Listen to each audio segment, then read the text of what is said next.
Hey. Hey. Hey. Let's talk. Let's talk on Fridays.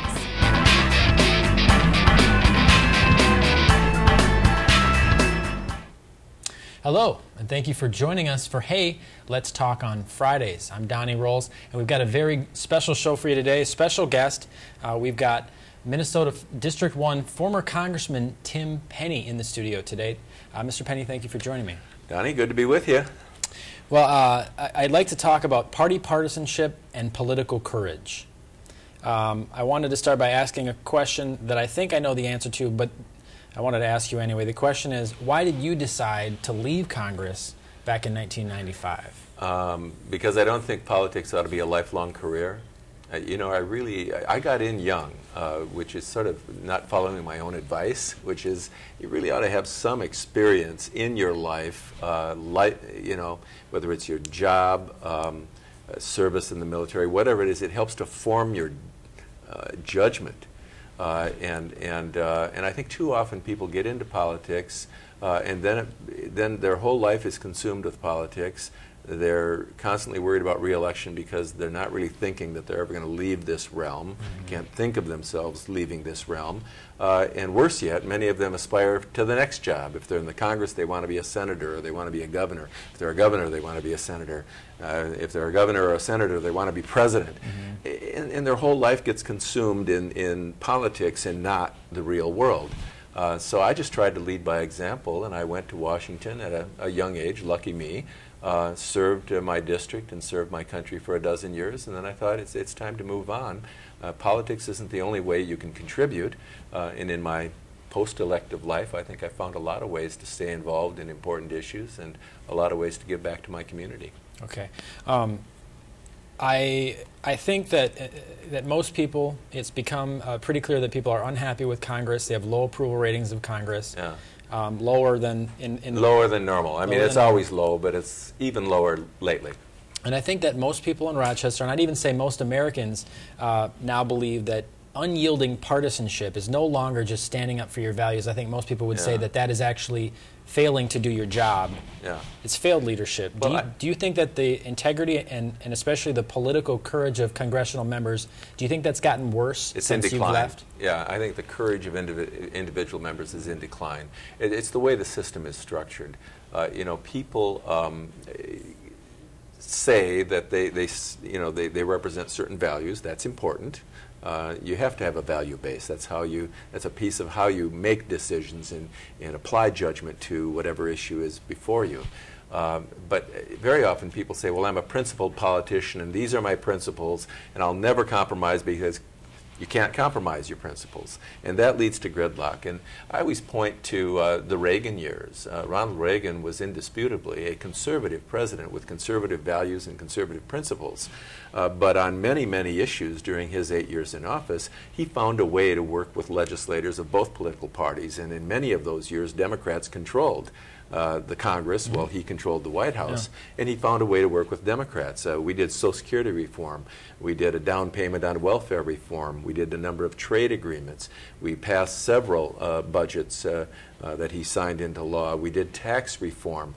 You know, as I look back on those years, he certainly demonstrated that you can be a principled conservative and still work with the Democratic Party on a whole range of issues, because it's cutting the best deal you can and keeping the country's interests foremost. And I think today too many politicians think they're standing on principle when they're really standing way too far to the right or way too far to the left of the mainstream. There are very rigid partisans on both sides of the aisle, but they are not the majority. And the majority are the rest of us, the 50% or so that are somewhat more moderate, somewhat in the political spectrum, not quite as tied to partisan politics or either political party. And in this system, when you're too allegiant to the interest groups of your own party, you're not really serving the entire constituency. And I think that's where the system today breaks down. The most recent thing that people have been paying attention to is the super committee. The super committee was charged with at least getting $1.2 million or 1.2 trillion in either cuts or revenue generation. But what a lot of people had said was that we need $4 trillion in cuts to tell the rest of the world that we're serious about getting our fiscal house in order. You know, and so I mean, so many people I think were just blown away that they couldn't even do a trillion. That they couldn't do a trillion too. Yeah. Were you surprised, and why do you think they were unable to do it? Well, I was hoping that the super committee would succeed. I saw in my years in Congress incidents where you had to sometimes set up a special panel of congressional leaders from both parties, from both the House and the Senate, to work with the White House to put together a package, whether it's tax reform or whether it's a budget deal. And sometimes that's the only way to get a tough issue resolved, is to have that sort of a high-level negotiation where both parties have a stake in a solution, and then they bring it back and challenge their colleagues to suck it up and vote for this. And I thought that might be the way this would play out. I was disappointed, however, that they only asked this committee to go for $1.2 trillion, because that's really a down payment on the size of the solution we need over the next decade. I'm co-chairman of the Committee for a Responsible Federal Budget, comprised of virtually every former budget director at the White House, the Congress, the Government Accountability Office, and we were pushing hard to get legislators to sign on to a letter to urge this super committee to go big, to go 4 or 5 trillion, and to put everything on the table. And 150 legislators, you know, 150 out of 550 isn't too bad, signed that letter saying we will support a tough package that puts everything on the table. And then the committee, the super committee, wasn't even able to come up with the 1.2 trillion. Why wouldn't you get more than 150? I mean, well, you know, people are locked in on both sides. There are some folks on the Democratic side that really don't want to address the spending problem. They really only want to address our deficit problem through tax increases. And there are other people on the Republican side that have taken the no tax pledge. And so even if they got $3 or $4 or $5 or $6 in spending cuts for every dollar of revenue, they're unwilling to budge it all on the revenue question. And I initially was hopeful that this super committee process, with an up or down vote on their recommendations, might bear fruit until I saw who was appointed to the committee. And the people they put on the committee are not legislators from either party or either chamber that had much of a history of working in a bipartisan way on any issues. And so that made me discouraged. No one that was on the Bowles-Simpson Commission, the Presidential Commission on the Budget, was placed on this super committee. None of the gang of 6 of senators, 3 Democrats, 3 Republicans, that kind of picked up where Bowles-Simpson left off and urged big deficit reduction efforts, none of them were placed on this committee.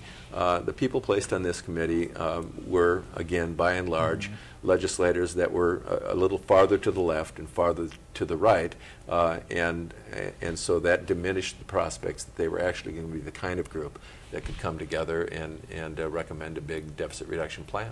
Do you think that it was fixed? Do you think that the leadership of the other parties put them together and said, we're not going to? I think it may have been. You know, there were only 2 committee chairmen, to my knowledge, placed on the committee from the House. Dave Camp of Michigan, chairman of the Ways and Means Committee, and Fred Upton of Michigan, chairman of the Commerce Committee. And those are committees that had jurisdiction over big pieces of the budget and the Ways and Means Committee taxes. So they were, and those 2 also had some history of bipartisanship in the past. But in order to get their chairmanships in today's Congress, they had to take the no tax pledge, and so they were sort of constrained from talking taxes as part of a solution. On the Democratic side, from the Senate, there was only 1 committee chairman, a major committee chairman, and that was Max Baucus of Montana. John Kerry was on. Yeah, but and he's got a different committee that doesn't have a lot to do with huge spending programs.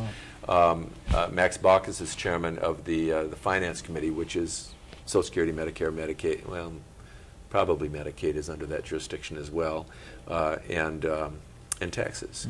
And he has not, in the past, been a legislator that's been bold in terms of his willingness to really do big things. So, again, when I looked at the membership of the committee, I did not see a super committee that was designed for action.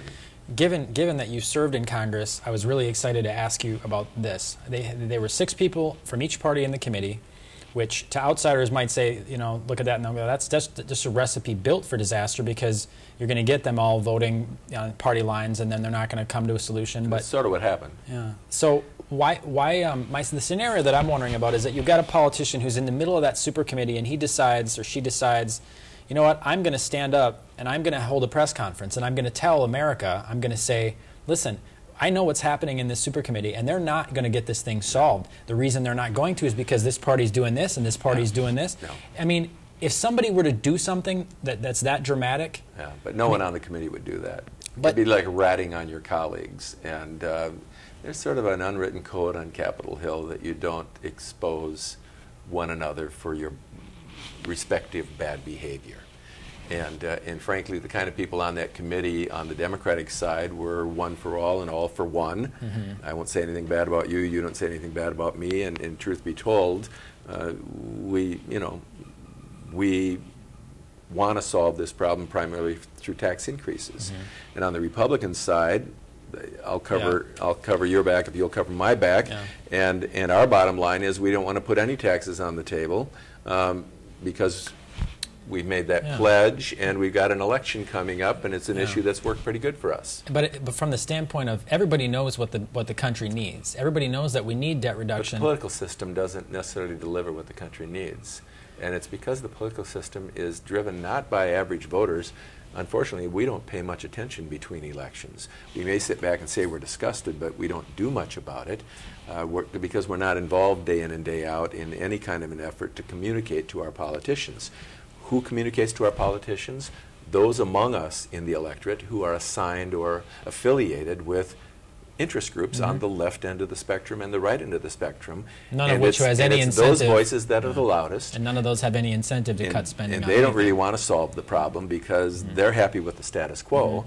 And they're the ones that are being heard most forcefully and loudly by the politicians. And those are the folks that if they're unhappy with you, they can cause problems for you. They can cause problems in terms of you being nominated to run again, cause problems for you if you have big ambitions to run for a higher office, problems for you if you're trying to raise money to get reelected. But and so they have outsized influence, even though they are a minority, a very small minority of the electorate. But isn't there a huge political opportunity? I think back to one of the things that I remember about Paul Wellstone is that he would, I remember hearing stories, or I think I saw something where he would sit on the House floor, stand on the House floor and sit there and talk for hours. And people from both sides knew that if he really believed in something, he would stand there and he would keep talking for hours and hours, and people would have to sit there and listen to that. And that actually seemed to have some impact on things, because if he was really strongly for something, people didn't really want to go against him because they knew that he had the patience and the will to stand on the House floor and keep talking. Does that make any difference? Well, it can. And do people do that anymore? I think it can have an influence. And Wellstone was a great and genuine human being. Not the most productive legislator in terms of things he actually got done, but he was very passionate about the issues he cared about and the people he cared about. And I think he did use the speaking privileges of the Senate to get those issues out into the open and to at least kind of challenge his colleagues to think about the neediest among us and whether the policies we're advancing are fair. And I have a lot of respect for that traditional role in the Senate, where any individual senator, whether you agree with them or disagree with them, has the right to stand on the floor and carry a message forward and to hold the floor as long as they can. Or the House as well, right? Yeah, and hold the floor as long, only in the Senate, and to hold the floor for as long as they are able in order to get that message across and to hopefully influence their colleagues. But here's the problem today. You don't have to stand there and give these long speeches in order to get your point across. You can simply say, I intend to give a long speech. The word is filibuster. I intend to filibuster this issue, and it puts a hold on the bill out of threat that you're going to filibuster. You don't even have to stand up and perform the filibuster to speak at length. You just have to threaten that you're going to do so, and then the only way they can bring the bill up is for 60 of your colleagues to say, we're going to move to a vote. And that's why the supermajority of 60 has become the barrier to things moving forward in the Senate. I think we need to move back to the old policy on a filibuster, where if you want to delay action on a bill, or if you want to raise a particular point, you have to stand and be accountable yourself, minute by minute, hour by hour, for a speech on this topic. And when you run out of breath, then it's time for someone else to speak, and when everyone's run out of breath, then we vote. So the rules have changed in a way that the lawmakers no longer can stand up and say, this is what I believe, and they don't have to. And they don't, and they just don't? They just say, I intend to do it, and therefore, unless 60 of you stop me, I'm stopping this bill from moving forward. Okay. And you don't even have to stand and say a word other than... Yeah. What if you're not trying to stop a bill, but you're just trying to stand up and say this is something that's important? You do have unlimited speaking privileges. You do. As long as, if there's a bill involved, this is a tactic that's used to stop the bill and to force a vote of 60 of your colleagues in order for the bill to move forward. But if you simply want to go to the Senate floor and talk on an issue, and after the session has adjourned in the House, if you want to go and talk at some great length on an issue, you're free to do so.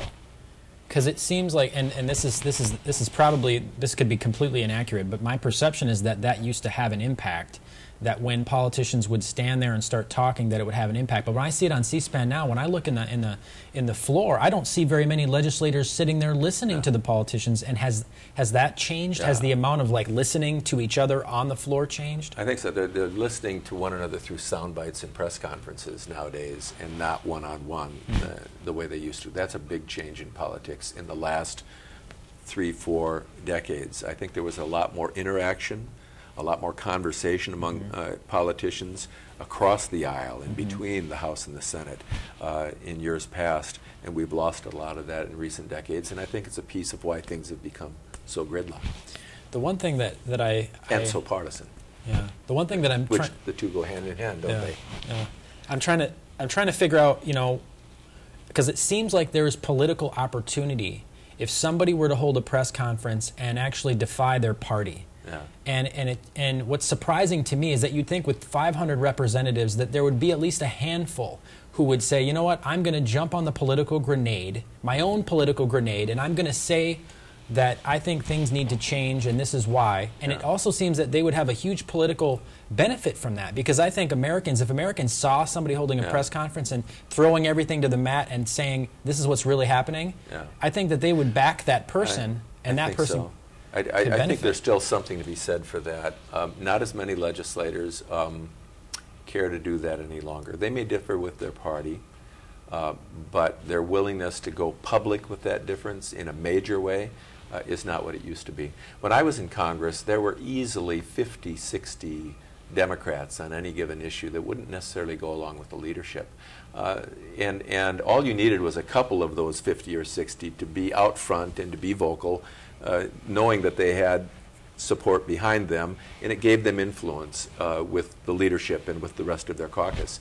It also then emboldened and allowed people on the other side of the aisle from the Republican Party to do the same and say, we kind of agree with what they're saying, and that they would then bolt their party, or at least separate from their party on that issue, and that created the opportunity for maybe some bipartisan work on an issue, an amendment that would make the legislation better, things of that sort. You don't have that nearly as much today as you did then. Partisanship in Congress has grown steadily stronger over the last several decades. When I was in Congress, you had as many as 15 or 20%, maybe even 25% of Democrats and Republicans that would buck their party a part of the time. And now it's maybe 10%, maybe less. And it's, again, getting back to how the system is structured, how you get elected, how important those interest groups and their money have become in the political process. And it means that when you get down to work in Congress, there are just fewer people that are willing to buck or step away from the interest groups of their respective party in order to say what needs to be said. Have you seen any political acts of courage by people in Congress recently? There are some. I thought the Gang of Six took a lot of risk. It was 3 Democratic senators and 3 Republican senators, when they put forward a go big deficit reduction plan totaling $4 to $5 trillion. I thought that that took a lot of courage. I actually thought that the 11 members of the Bowles-Simpson Super Commission, which the president and congressional leaders appointed, those 11, by voting in favor of that package of reforms, again totaling $4 to $5 trillion in deficit reduction over a decade, showed some courage because they knew they were offending their respective interest groups by recommending that package of reforms. Because it's going to impact everybody. And now I did see Senator Coburn, who you might have seen him in years past as one of those very ideological conservative Republicans. But he stepped forward in recent days to say he's willing to put taxes on the table. He stepped forward in recent days to say that millionaires, through the tax code and through farm subsidies and through other subsidies, are getting paychecks from the government. And we need to clean that up. There's just an equity issue here as to why are multimillionaires getting any checks from the government for any purpose. So, you know, once in a while you do see people that show some courage and step away from the party line or the interest group line, but not as often as it needs to occur. And when you talk about the Gang of Six and they talk about, you know, we need to make these kind of cuts and they bring these big numbers up, that's very good, but it's also not that difficult politically to do that, is it? Because you're not bringing specifics up in terms of, you don't have to say we need to cut Medicare. Yeah, you can say it needs to be in this range and these programs need to be in the mix. It always gets more difficult when you get down to specific policies that will change those programs. But, you know, you got to start somewhere. And I think just buying into the notion that bigger is better and that everything needs to be on the table is at least an important step in the right direction. Do you think that the only way that we're going to solve this, the national debt situation that we have, is if there is a budget catastrophe that makes it so that the politicians will make it, they're left in a position where they're making a lesser of two evils decision? Yeah. Does it have to come down to that? It may come to that. You know, we, the electorate, can resolve this if we are more mindful of the kind of politicians we're electing. Are we electing people that have demonstrated an ability to buck their own party once in a while, a willingness to buck their own interest group once in a while? Do they have a legislative record of actually working with the other side, not on piddly little issues, but on some big issues? If we were more mindful of electing people that had that kind of leadership skill, that could fix the problem. But absent that, I'm afraid it may come to some sort of an economic crisis, which then shakes up Washington to such a degree that members of both parties finally come together and say, look, the country is in too big a trouble for us to keep playing these games. Yeah. If you could wave a magic wand and you get to change 3 things about our current political system, what 3 things would you want to change? I would start with money. I think the Supreme Court ruling that basically said corporations and unions can spend unlimited amounts on politics is wrong. I would like to see us get back to a point where only individual voters who actually live in your constituency or in your state can contribute to your campaign as a candidate. So that would bring campaign spending back to the people themselves, and it would get control over campaign spending, and I think would moderate the nature of our campaigns. I would like to see instant runoff voting, where a third-party candidate, be it a Green candidate on the left or a Libertarian on the right or an Independence Party candidate, as we have in Minnesota, in the middle, where we wouldn't have to give up on that candidate before Election Day because we'd have a second-choice vote, and that would then make sure that whoever wins with 50%. If you only get 43% in the first vote, you'd have to have second-choice votes to get you beyond 50%, and that way you'd be more mindful of not just the 43% hardcore folks that got you elected, but those extra votes that came your way as a second choice. I think it would cause you to lead differently. It might cause you to campaign differently because you'd want to be somebody's second choice. So you might not be so nasty in your campaigns. And the third would be reapportionment reform. We have to draw legislative districts every decade based on the new census count. And too often in states, one political party or the other tries to draw boundaries that are beneficial to their party, or incumbents try to draw boundaries that are beneficial to them and not their challengers. And I think we need nonpartisan commissions to do district boundary drawing all across the country, and that would give us more competitive districts, and that would eliminate some of the polarization that's going on in politics today. And if you could have Americans unite behind one thing, millions of Americans, if you could have one issue go viral and have 10 million Americans contact their politicians and say this, what would be the one thing that you think could be the most beneficial for our political system, for the people of the country to mobilize and contact their congresspeople? Lead or leave. Back when I left Congress in 1994, there was a fledgling organization that called on congressmen to either do the right thing on the big issues like the budget or leave. Mm-hmm. Don't stay there just to make a career out of this. Be a leader or get out. And they asked politicians to sign a pledge that they would either lead or they would leave. So that might be the message I would send to Washington today. Lead or leave. Okay. Okay. Well, great. Well, thank you very much, Mr. Penny, for coming. Thank you. And thank you for joining us for Hey, Let's Talk on Fridays. Have a good weekend, and we'll see you next time.